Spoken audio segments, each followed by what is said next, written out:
A macro-região integrada em tempo real. Vamos agora para a cidade de Araraquara. O Matheus Teixeira ao vivo aqui conosco. Matheus, o aeroporto aí da cidade entrou no edital de concessão do governo.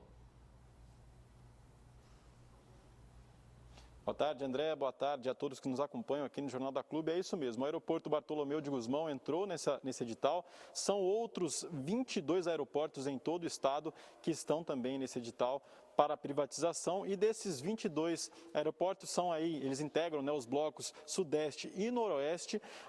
5 da nossa macro-região estão integrados neles. São esses de Araraquara, São Carlos, Ribeirão Preto, Franca e Barretos. Um investimento de mais de 447 milhões será realizado aí pela iniciativa privada. Nós estamos aqui no aeroporto Bartolomeu de Gusmão. Vou pedir para o Rodrigo mostrar um pouco da estrutura aqui, porque esse local tinha ficado parado por 5 anos. Ele passou por uma grande reforma.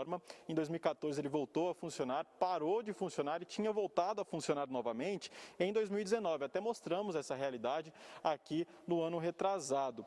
Aqui tem uma área de mais de 1.770 metros quadrados e um estacionamento com mais de 250 vagas. São 8 hangares para os aviões e aí ele está desse jeito, totalmente parado desde o início da pandemia. Ele acabou ficando sem funcionar por conta da pandemia e está totalmente parado. O pessoal de Araraquara, a população sempre se pergunta, e aí, o aeroporto, ele está funcionando? Foi feito um investimento, uma reforma grande por aqui e ele fica assim. Então a gente espera que essa concessão, né, esse edital das privatizações saia o quanto antes, né, para que esse aeroporto volte a funcionar, porque já está desde o ano passado sem operações e é uma situação que preocupa bastante toda a população, porque como é um aeroporto estadual, por aqui foram feitos investimentos com o dinheiro da população, né? Então ele está parado e a gente espera que essas privatizações saiam o quanto antes. Então, novamente, só repetindo, os aeroportos da nossa macro-região que estão integrados em todo esse edital. É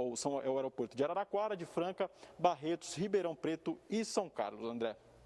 Matheus, vamos mudar um pouquinho de assunto agora, porque a Câmara tem novidade, os vereadores estão cobrando explicações aí com relação àquela pressão para os fiscais multarem aí na cidade, não é, com relação à pandemia, porque esses fiscais receberiam uma bonificação. Qual a atualização de toda essa história?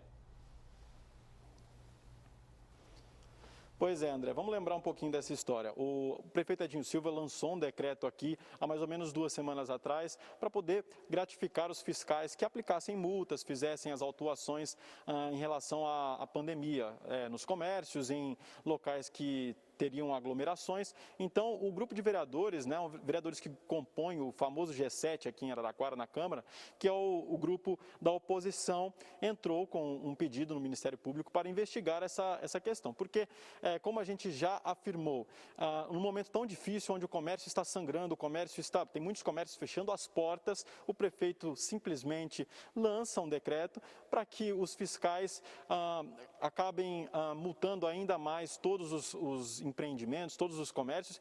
O pessoal já não está conseguindo faturar muito e ainda vai ter que pagar multas. E aí o que fica, a pergunta é, e os fiscais ainda vão receber a mais para poder fiscalizar? Ou seja, esses fiscais vão querer multar todo mundo. Então, esse grupo do 7, vou falar o nome desses vereadores, né? O Rafael De Angeli, a Luna Meyer, Marquese da Rádio, Carlão do Joia, Marcos Garrido, Lineu da WL e o João Clemente compõem esse G7. Eles entraram com pedido no Ministério Público para investigar essa situação toda, porque é incabível num momento de pandemia como esse, a gente estar vendo e observando movimentações como essa da Prefeitura. A gente acompanhou todas aquelas restrições que a Prefeitura de Araraquara decretou por aqui e ainda tem mais essa, né, André?